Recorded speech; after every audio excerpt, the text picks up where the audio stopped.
Okay, I'm back. Excuse me.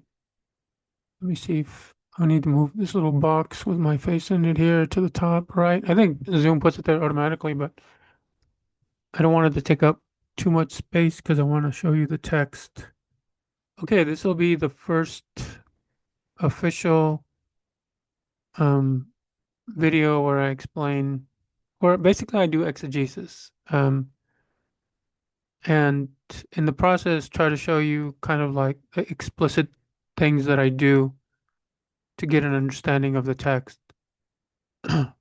And I'm also trying to show um, steps that I think you would need or that you might need to take or but some that I don't need to take because I already have some familiarity with analytic philosophy and doing philosophy. Okay, now so as you can see the title, this is Justified True is Justified True Belief Knowledge by Edmund Gettier. And this is one of my favorite articles. And in this article, it's only like a three-page essay. I highly recommend you read it for yourself, or you read along, or even better, read it before you watch this video, and then come away uh, with your own like understanding, even though it might be not like a complete understanding or not very like sure understanding of what he's saying, and that's okay. And then when you watch this video, things will be cleared up, but things that you've already like been wondering about or puzzling about, um, hopefully will be discussed and cleared up. Um, I'm not saying I like, I'm not saying that my exegesis has to be 100% correct here, but I'm going to give you reasons for why I think what I think. And to me, they're compelling reasons, obviously, and things that are somewhat intuitive. And then so you can see where I'm coming from and then agree or disagree on my take. It's up to you. Um, Okay. Now, in this paper, Gettier offers two examples, well, actually two counterexamples to um, to show that justified true belief as a criterion for knowledge. In other words, you have to have a belief, first of all. It cannot just be like a guess. It has to be a belief. And there's something that counts for beliefs and something that won't count for beliefs. So one, you have to have a belief. Two, you have to be justified in believing what you believe. Again, it can't be a random guess. Guessing doesn't give you justification. And then it has to be true what you believe. If you meet all those uh, three criteria, each one is a criterion, then you have knowledge, right? That's the theory of JTB. JTB says that it is knowledge. It said if you satisfy all three criteria, then you have knowledge. And this is what this paper is about. And so if Gettier can come up with a counterexample, he just needs one, but he provides two in this essay. If he can come up with one example in which somebody has a justified true belief, and yet in which we think he doesn't have knowledge, well, then he thinks that he's come up with a refutation of JTB as the correct conception of knowledge, right? And that's straightforward. And that seems correct. So again, I'm going to give you the first counterexample. It's a little bit easier to deal with, and then I'll give you the second one in the follow-up video. Um, and so the purpose of this video is explanatory. It's to teach and to like it's exegesis and it's how I do exegesis. So I'm trying to not violate any fair use policies, any copyright infringements. And so I've left out some details, but I think details that don't need to be stated to understand the argument or to understand his presentation so that we can get to the exegesis. Okay. And whatever in the box here, like the first, that's Gettier. And then what's outside the box are my comments. Okay. So, and then I might ad lib a little bit of my comments, but you can always see the comments that I wrote and then ad lib, in other words, to explain things. Otherwise, I would write way too much and it's already, it got that, and that's why I cut it in half. It's already very long. Okay, so let's get to it. Okay, so we start with his introduction to this project here. He says various attempts have been made, and you can see it for yourself. Various attempts have been made in recent years to state necessary and sufficient conditions for someone's knowing a given proposition, right? So some given proposition, like for example, Alaska is the largest state in the United States, or uh, Vienna is the capital of Austria, whatever it is. And it can be a false, it can be something false. It can be like Quito is the capital of Peru, which is not, right? So anyway, so and you can think of the proposition as like the meaning of a statement or what or a thought, like the content of a thought. It doesn't matter. Okay. The attempts have often been such that they can be stated in the form similar to the following. And so this is his formulation of how philosophers have basically defined knowledge. And he gives this is A. He gives B and C, but B and C are basically the same as A, so we're just going to deal with A. That's all we need. So he says S knows that P. S you can take to be a subject, some subject, so let's say you or I, um, knows that P, and P is the proposition. Okay, so and then he says if and only if. IFF stands for if and only if. Basically, it's the equivalent. Means if you have this, then you have this, and if you have this, then you have this. So it's kind of like it's a conditional that goes both directions. So if you have this, then you have this. Or you can treat it like an equivalent sign almost. So so you have knowledge if you satisfy these three criteria. One, P is true. Whatever you believe. Let's say Alaska is the largest state in the United States. If Alaska is the United States, sorry, if Alaska is the largest state in the United States, well then that proposition, Alaska is the largest state in the United States, is true. If that's true, and I think it is, so that's true. Two, S believes that P. So you have to believe that P. You cannot just think that P.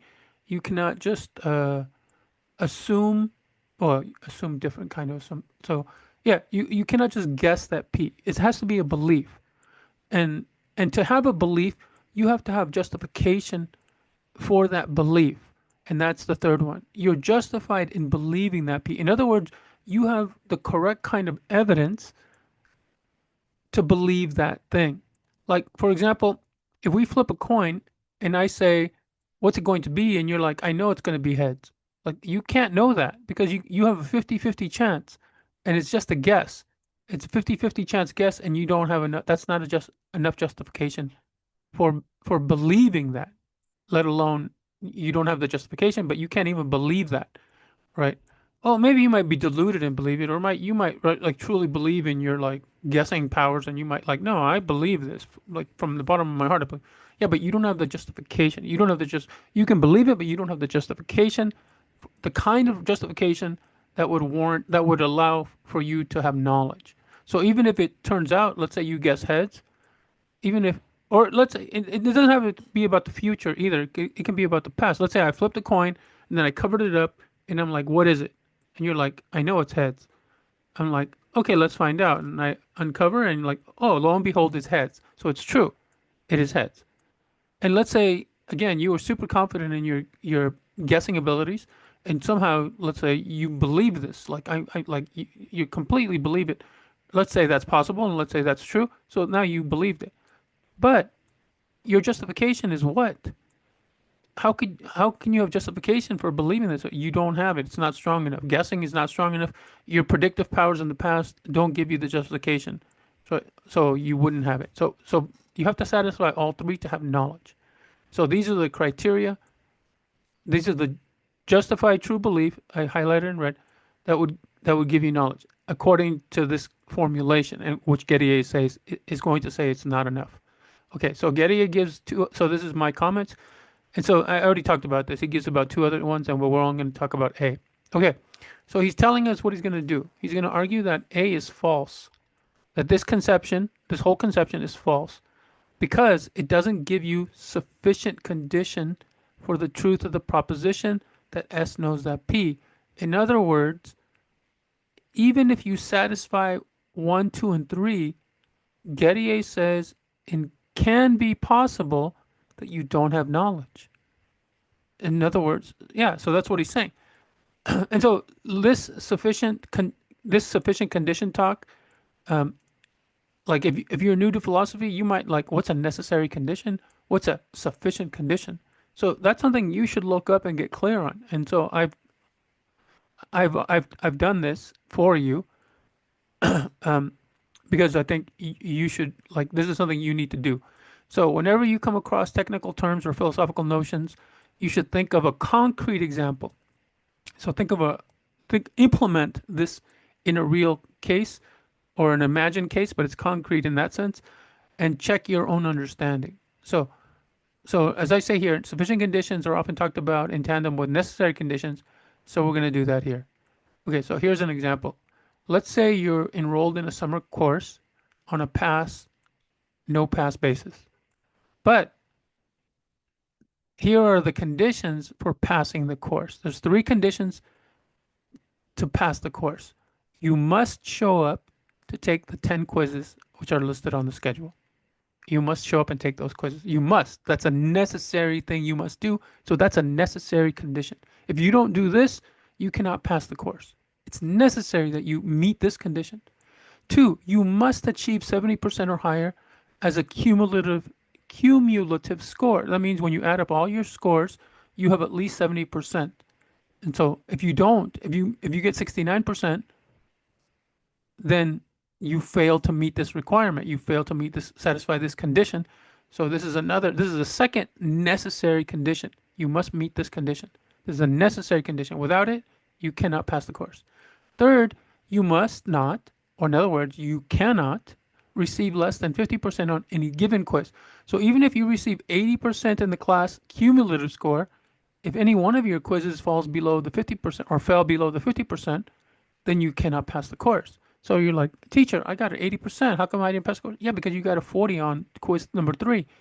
And criterion number three, condition number three says you cannot receive less on any given quiz. So that means you didn't meet this requirement, so you don't pass the course. Okay, so these three are necessary conditions. You must satisfy all of them if you're going to pass the course. Now, once you satisfy all of them, you have sufficient condition to pass the course, right? Now, sometimes the sufficient condition can be one condition, but sometimes the sufficient condition is an accumulation of various or several necessary conditions. And that's what Gettier is doing. Gettier is giving you three necessary conditions. Condition one, condition two, condition three. Your proposition must be true. Condition one, necessary. Your proposition, you must believe that proposition. Condition two, necessary. And you have to have the right justification. You must be justified in believing that. And there's an explanation for what exactly counts as justification, but it's not super sophisticated.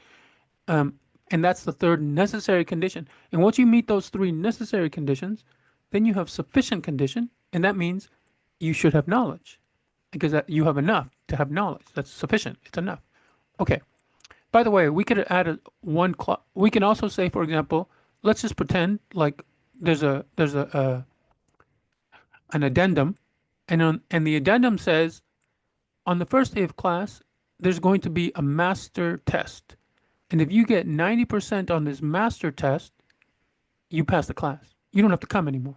Like you've met the requirement. So that one condition alone, get a 90% or higher on the master test, which is given on day one, that's a sufficient condition. Because teacher, I got a 91% on my master test. Oh, okay. You passed. That's enough. That's enough.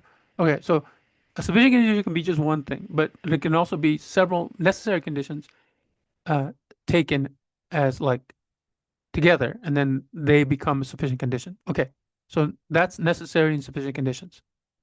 So Gettier is arguing that even if you satisfy, so he's saying that these three conditions, these three necessary conditions, sometimes, not always, sometimes may fail to get you knowledge, may fail to be knowledge.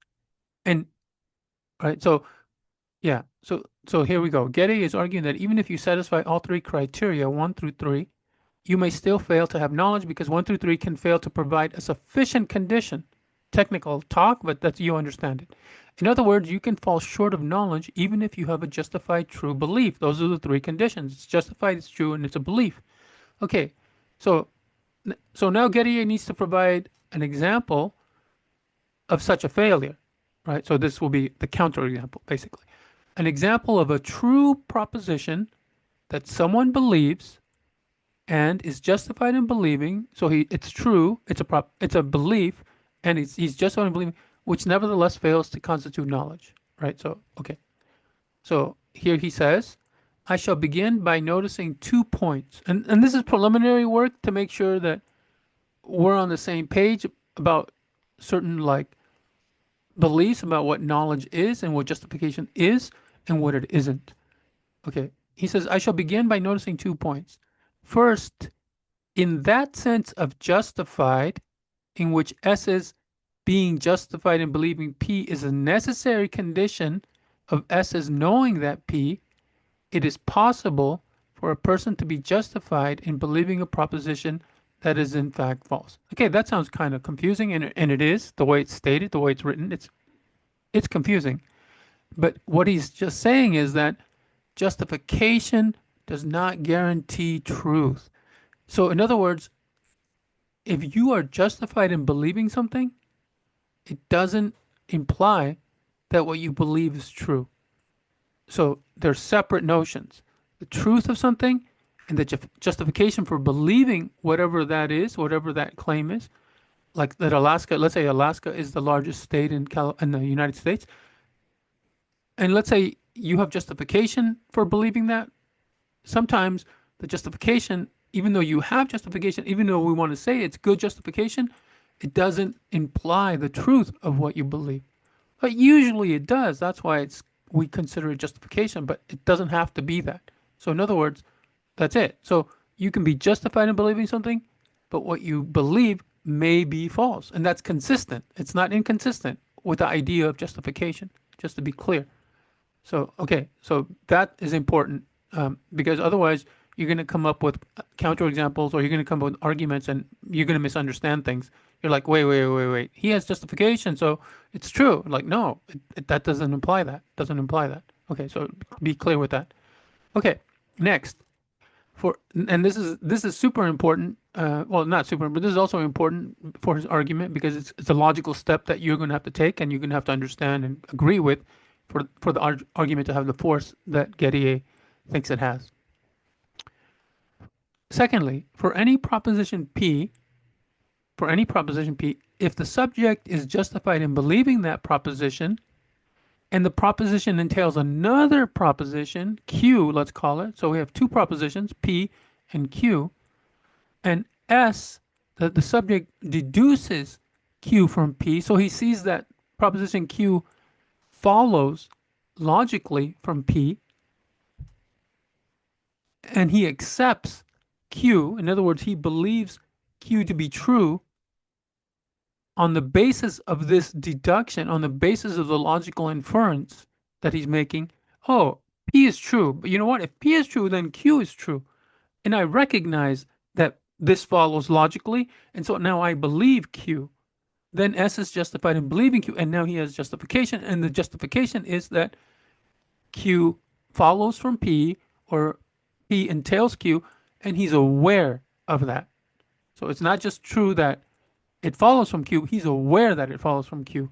And so that gives him justification. The awareness that it follows from that Q follows from P gives him the justification. Okay, so Gettier is saying that justification transfers by a logical implication from one belief to another.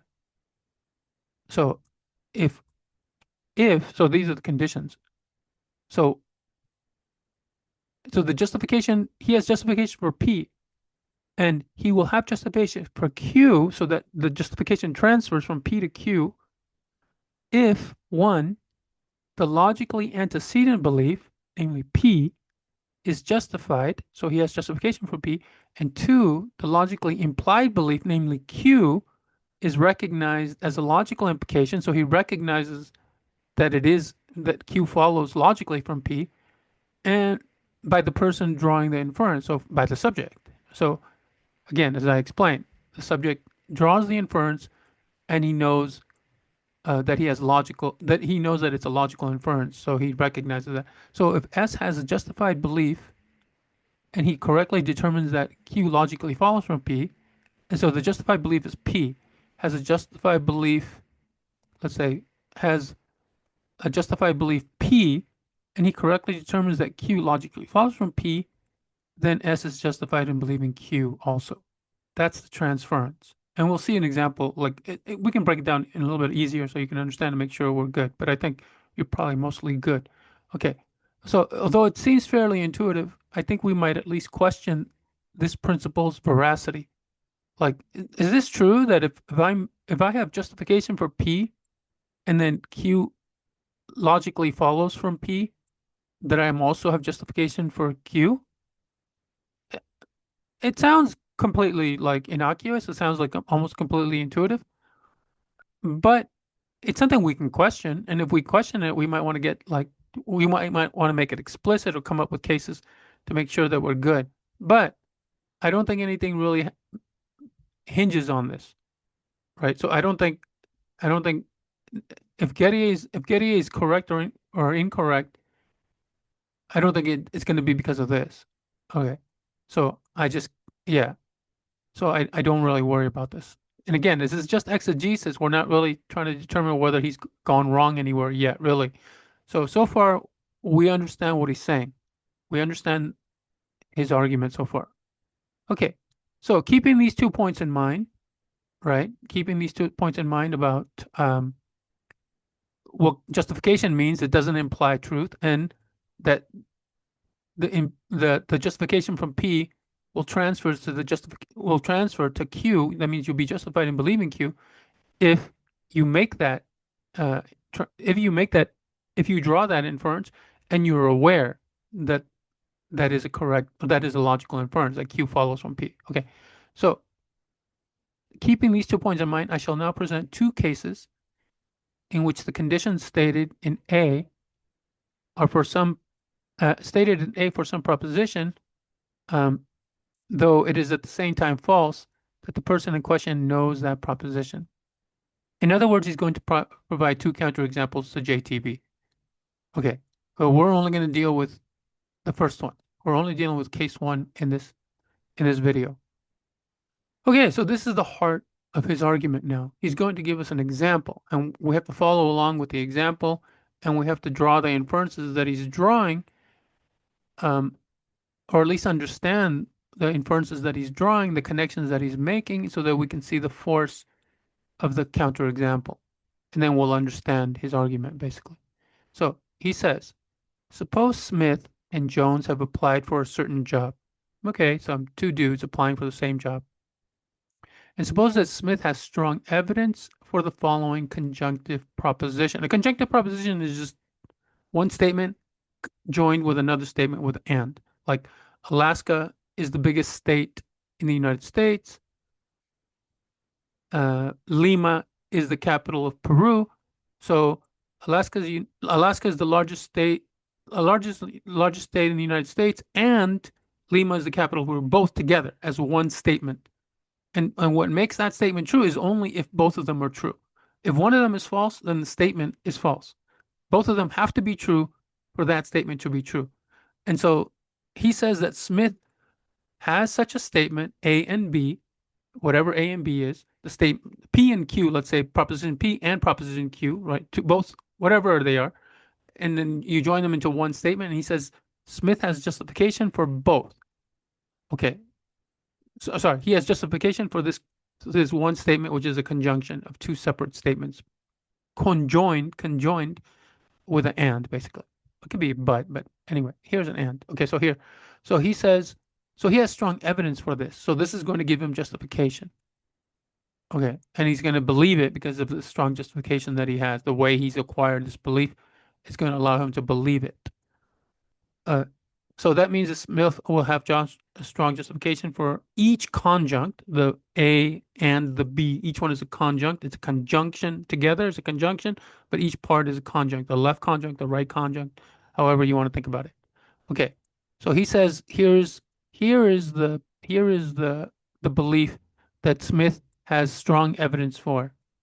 He says Smith has strong evidence that Jones is the man. He has justification because he has strong evidence. Basically, he means he has justification. Jones is the man who will get the job. So that's one thing. That's one conjunct. He says he has this one belief Jones is the man who will get the job. And then he has this other belief. Jones has 10 coins in his pocket. And so if you put those two beliefs together, you have D. Jones is the man who will get the job, and Jones has 10 coins in his pocket. That's one statement. It's a conjunction statement. Okay, so he has, and he says he has justification for each of the conjuncts, because if you don't have justification for each of the conjuncts, okay, then you wouldn't really have the right justification. That's a little weird. Anyway, he has justification for the conjunction, and so he's going to argue that he has justification. So how? Let's see. So he says Smith's evidence for D might be that the president of the company assured him that Jones would in the end be selected. So that means he has just so the fact that the president of the company told him gives him justification for this.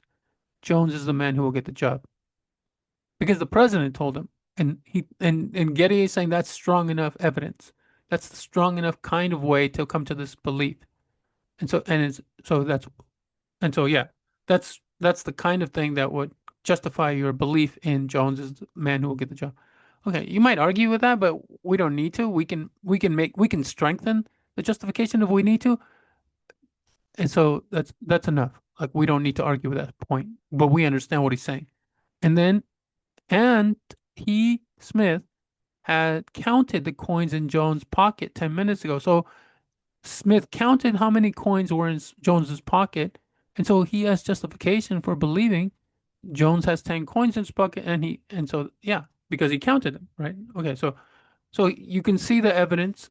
You can see how Smith comes to believe Jones is the man who will get the job because the president told him, and how Smith comes to believe that Jones has 10 coins in his pocket because he counted those coins. And he counted the coins in his pocket. So that's what gives him strong evidence that's what gives him justification for this conjunctive statement.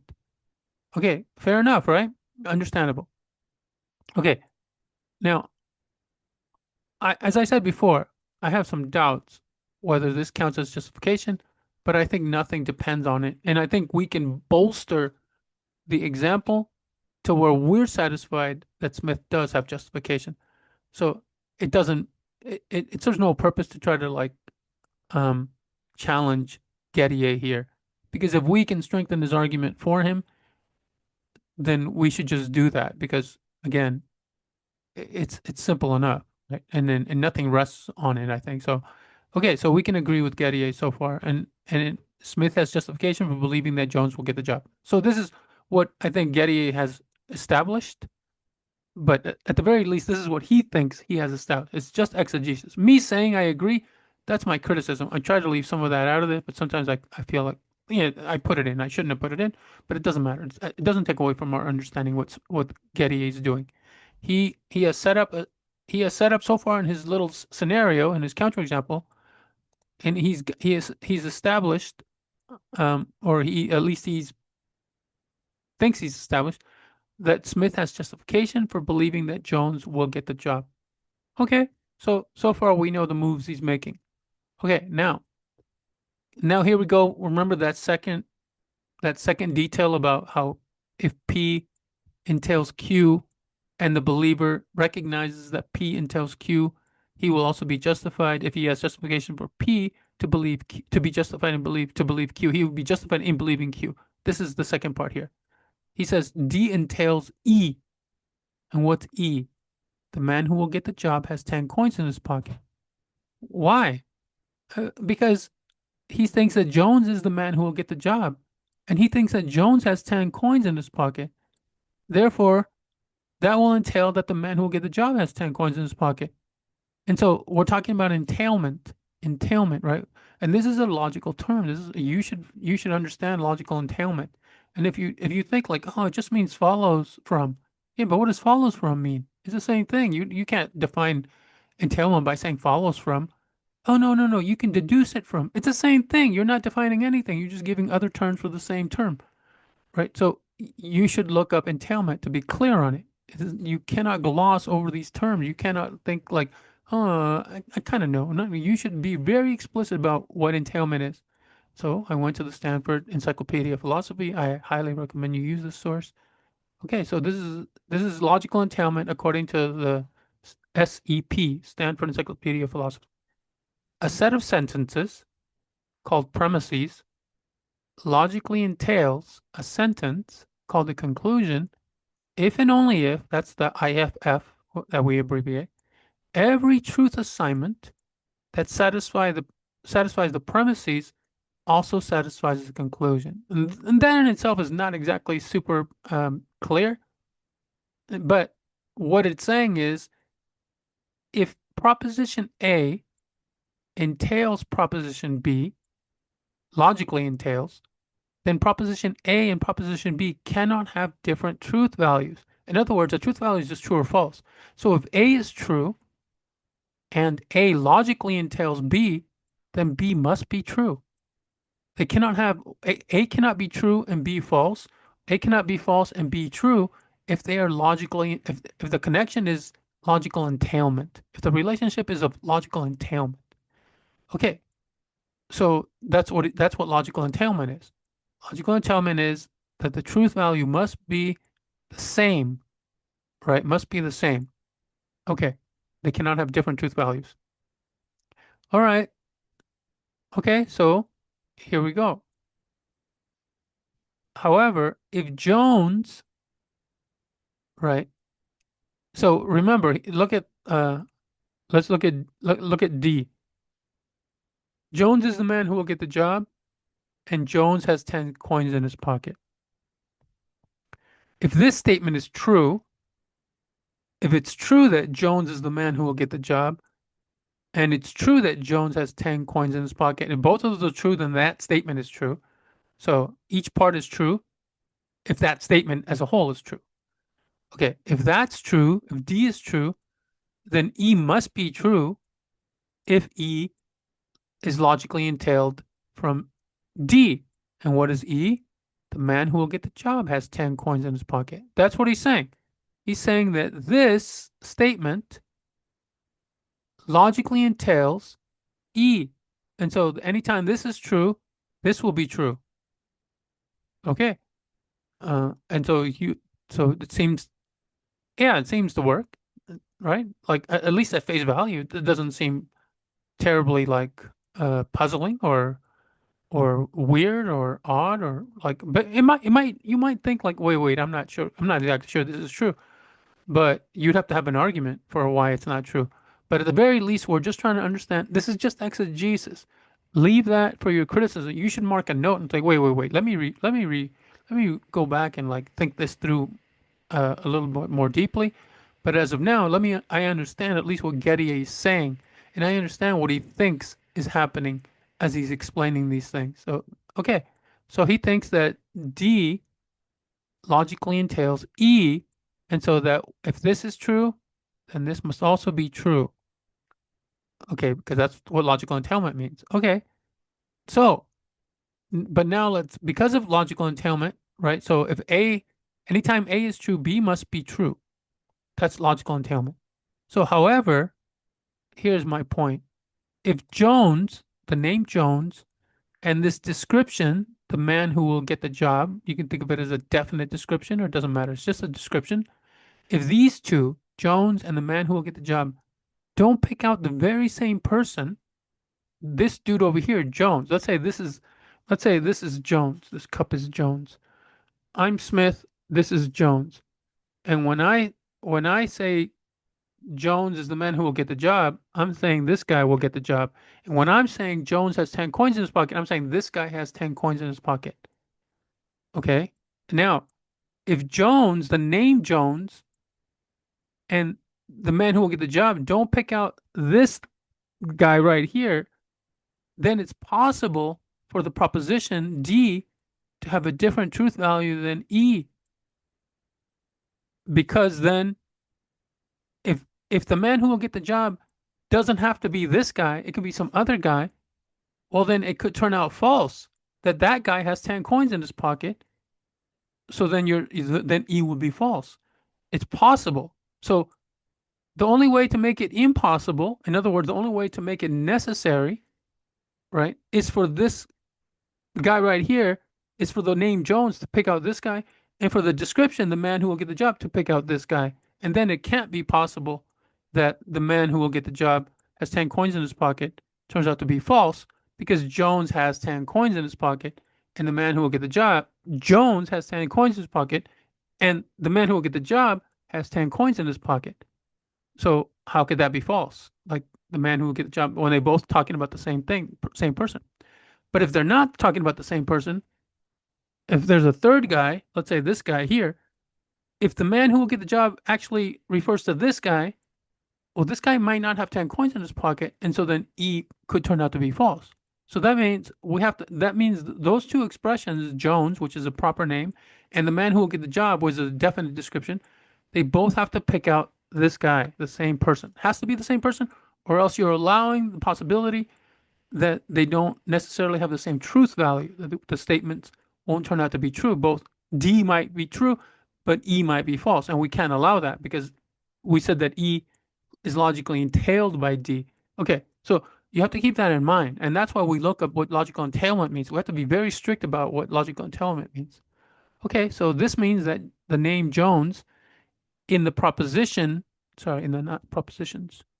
Yeah. In the propositions, one, Jones is the man who will get the job, and two, Jones has 10 coins, must refer to the same person, right? So um, referred to by the man who will get the job. But it's just me saying that Jones and the man who will get the job have to refer to the same person. I just went through the whole cup example, right? So because if it doesn't, if Jones and the so if the name Jones and the phrase the man who will get the job doesn't refer to the same person, then there's no entailment, as we have already explained, because it won't be necessarily true.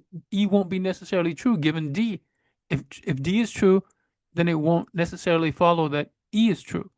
And we need that because we have to maintain the same truth values. Okay, so here it's easier to see. I rephrase things without changing the meaning. It's just a simple the transitive property that you might see in geometry and algebra. So I just rephrased, I just switched the order from Jones is the man who will get the job to the man who will get the job is Jones. So you can see so the man who will get the job is Jones. That's just A equals B, right? Jones has 10 coins in his pocket. That's just B equals C. Or you could think of it, Jones is the man who has 10 coins in his pocket, or right? It doesn't matter, but it's the same formulation. And then, of course, if A equals B and B equals C, the transitive property of equality tells us that A equals C, right? And this is what he means. Yeah, so this is how it's going to transfer. So the man who will get the job has 10 coins in his pocket. This is E. This is E based on this and this, which he takes together as one conjunct. Okay, that's it, right? So you understand that. That's just basically the transitive property of equality, which you might remember from geometry algebra, but it also applies in logic and set theory as you would expect. Okay, now he goes on to say, let us suppose that Smith sees the entailment from D to E, which was the requirement, so he can have justification for E, and accepts E he accepts it as true, right? He accepts it as true he accepts it, yeah, he accepts this as a belief. He believes it, in other words, he believes it on the grounds of D, for which he has strong evidence. Okay, so if he has strong evidence for D, that means he's going to have strong evidence for E, and so he's justified in believing E. In that case, Smith is clearly justified in believing that E is true. Okay, we established that how we got there. So you should see how we got there. So again, comment, yes, this is right. In so long as the man who will get the job refers to Jones and Jones only. It can't refer to anybody else. Otherwise, as noted before, there's no entailment, as I've already gone over. Okay. Now, here comes the part where it's important. He says, imagine further that an unknown to Smith, he himself, not Jones, will get the job. So even though the president told Smith that Jones will get the job, which constitutes his justification for believing that Smith will get the job, right? But we said justification doesn't guarantee truth. So there's nothing wrong here if Smith is actually, when he thinks that Jones will get the job, He's actually believes something untrue. But he has justification for the belief Jones will get the job. He has justification for Jones will get the job because the president told him. But we said in the second like point that your justification doesn't have to imply truth. So there's nothing inconsistent here. Smith, unknown to him, he himself does not. So Smith will get the job, and also unknown to Smith, he has 10 coins in his pocket. This is just a happy coincidence. It's just he doesn't count the coins in his pocket. Smith has no idea how many coins he has in his own pockets, but it happens to be also true that it's 10. So Jones has 10 coins in his pocket. Smith has 10 coins in his pocket. Smith thinks Jones will get the job, but it actually, in reality, it's going to be Smith himself who gets the job. Okay, so Smith's belief, or Smith's justification for um, Jones will get the job is good justification, but the actual proposition, Jones will get the job, is false. Okay, because again, justification doesn't imply truth, so we're good, we're consistent. He's not doing anything odd here.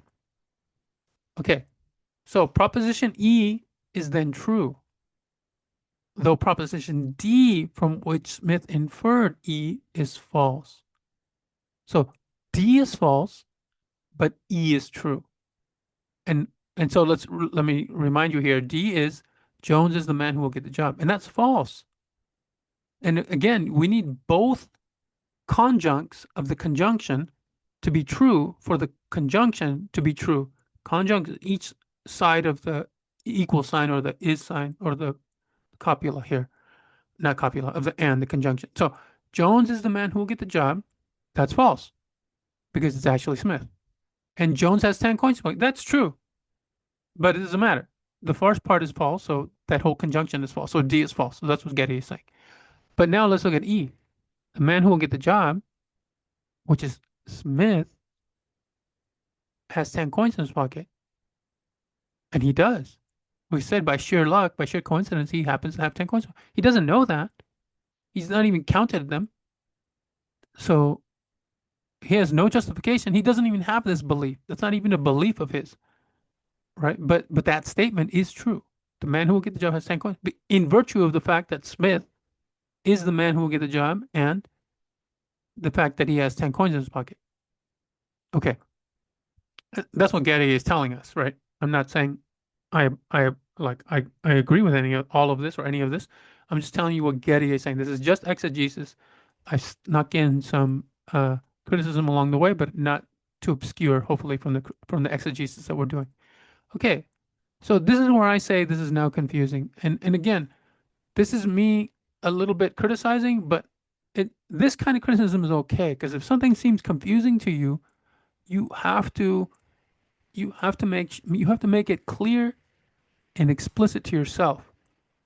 Otherwise, you're not following Gettier.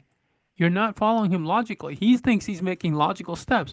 If you do this, then it leads to this, and this supports this, and this supports this, and if you get stuck from here to here, and you're like, wait, I don't see that logical step. I don't see how this follows from this step, or if you're going up steps, it doesn't matter.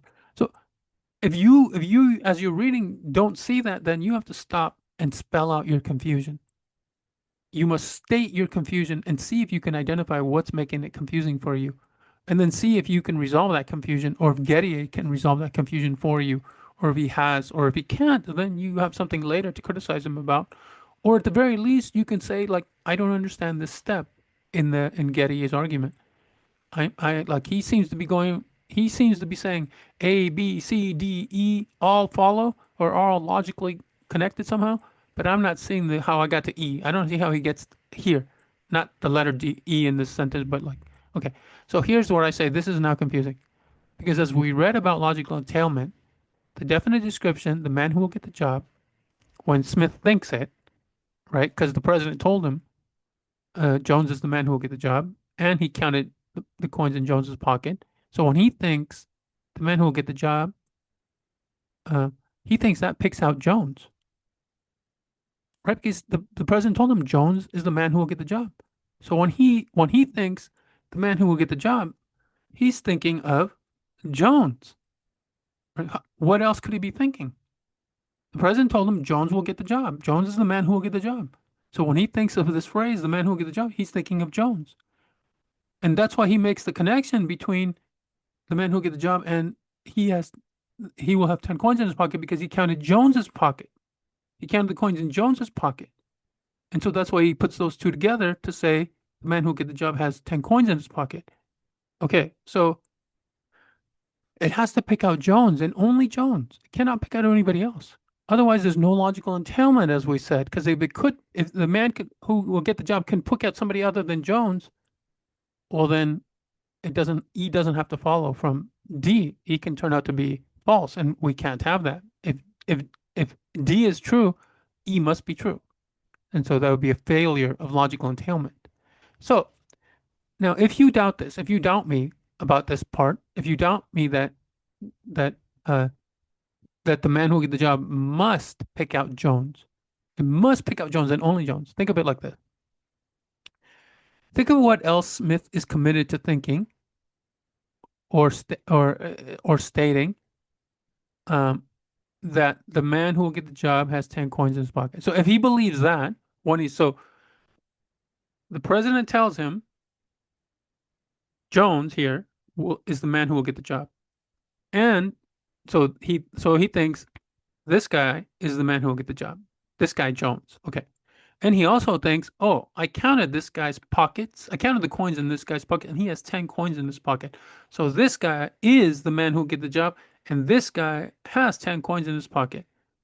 And so when he thinks that, he's thinking about this guy. He's thinking about this guy. And so let me ask you, so let me now let's say let me give you my own little scenario. It's not complicated. You can follow along very easily. Let's say that Jones, I'm Smith and here's Jones. So that Jones is standing next to Smith. Let's say that's true. Jones is standing next to Smith. Let's say that Jones is taller than Smith. Let's say that Jones has black hair. Jones has black hair. I also have black hair. But let's say that Jones has black hair and that Jones wears glasses, right? So let's say that Jones, let's put it on just to be theatrical here. That Jones wears glasses. Okay, so all those four things are true about Jones. And Smith, who is standing next to him, obviously sees all that, right? He sees that Smith has black hair. He sees that Jones wears glasses. He sees that uh, he's standing next to him. He sees that he's taller than uh, himself. Okay, so when Smith thinks of Jones as the man who will get the job, and thus says that the man who will get the job has 10 coins in his pocket, on the basis of counting the coins in Jones's pocket, is he not also committed to all of the following? Meaning he would have to agree that these are also true. You tell me, in this situation, in this scenario, isn't Smith committed to the belief, or isn't Smith committed to these being true also? The man who will get the job is standing next to me. I'm Smith. Here's Jones. The man who will get the job is standing next to me. And is my understanding is Smith, who my boss just told me, or who the boss just told me, Jones here is the man who will get the job. Well, then I feel like I'm committed as Smith to the proposition that the man who will get the job is standing next to me. I'm also committed to the belief or to the proposition that the man who will get the job is taller than I am. I can see he's taller. I have to look up to him. The man who will get the job has black hair. I can see he has black hair. And the man who will get the job wears glasses. So he's committed to all of those because those are all true and obvious to Smith based on this dude who's standing right next to him. Right? And because the word, the man who will get the job, is referring to this dude. Okay, so if you think that, then I think so. I say the obvious answer is yes to each of these statements. So if he's committed to these statements about this guy, how can anyone else be the referent, be the thing that is being picked out by the expression, the man who will get the job? In the statement, the man who will get the job has 10 coins in his pocket. The man who will get the job has 10 coins in his pocket is about this guy and only this guy. Only this guy. Even though the definite description, the man who will get the job, could theoretically pick out anybody, but when Jones thinks it, it must be this guy, right? It must be this guy. I hope you follow me to that point. So that's my confusion. My confusion seems to be like, no, no, no, no, no, no. My confusion is like, it can only be this guy. He can only be saying something about this dude. He calls him Jones. It doesn't matter what we call him. It's about this guy. He can be named anything. Like, it's this guy he's saying something about. Okay. So, so in my opinion, it can't be that he can be thinking about anyone else. That's what I'm saying. In my opinion, it cannot. It cannot be true that this expression can pick out this expression, the man who get up, can pick out anyone else other than Jones. Okay, so but he says in our example, then he says, and this is the part where like my confusion is here. Uh, all of the following are true. One, E is true. Two, Smith believes that E is true. And three, Smith is justified in believing that E is true. So in other words, one, the man who will get the job has 10 coins in his pocket is a true proposition. There's the truth criterion. Two, Smith believes that the man who will get the job has 10 coins in his pocket. There's the belief criterion. And three, Smith is justified in believing that the man who will get the job has 10 coins in his pocket. There's the justification criterion. So he thinks he's set up an example. So according to Gettier, JTB has been satisfied. He thinks that all three have been satisfied. Yet, this clashes with our intuitive conception of knowledge because we're not going to want to grant, or we're not going to want to attribute knowledge to Smith. We don't want to say that he knew that the man who will get the job has 10 coins in his pocket, because what makes this proposition true, what makes it true, uh, would be true on the basis of Smith, right? The man who will get the job has 10 coins in his pocket is true because Smith has 10 coins in his pocket and Smith turns out to be the man who will get the job. And so Smith makes that statement true. So because Smith, not Jones, being the man who will get the job, was something he never thought. Smith never thought that. Smith never had this thought. I am the man who will get the job. He never thought that. He thought that Jones is the man who will get the job. And the reason we don't want to attribute knowledge to Smith is because it's only by sheer coincidence that the second half has 10 coins in his pocket part uh, is true. And something that Smith, even at that point, even at the point where we want to grant, where he's satisfied, or actually, yeah, he's never aware of this. And no, in at no part in this situation, at no part in this scenario has Smith ever counted the coins in his own pocket. So not only does he not have a true or false belief, he has no belief whether on how many coins in his pocket he has. So one, he he believed something based on what he thought about Jones being the man who will get the job, not himself being the man who will get the job. And he never counted his own pockets, so he doesn't even have any idea, and he has no belief related to the number of coins in his pocket. And so we don't want to grant him knowledge. We think something's gone awry here. And I think that's correct. I think Gettier is correct in saying our intuitive conception of knowledge, uh, yeah, it is what it is, and we're not going to want to say that Smith has knowledge in this case. So the breakdown, as most philosophers see it, is in the justification. So in other words, there's not a good enough connection between the object of Smith's thoughts. The object of Smith's thoughts was Jones and the coins in Jones's pocket. That's why he said the man who will get the job has 10 coins in his pocket. He was talking about Jones. And there's not a good connection to the objects that make the E statement true. The man who will get the job has 10 coins because what makes that true is Smith. The man who will get the job is Smith, not Jones. And what makes that true is also the number of coins in Smith's pocket.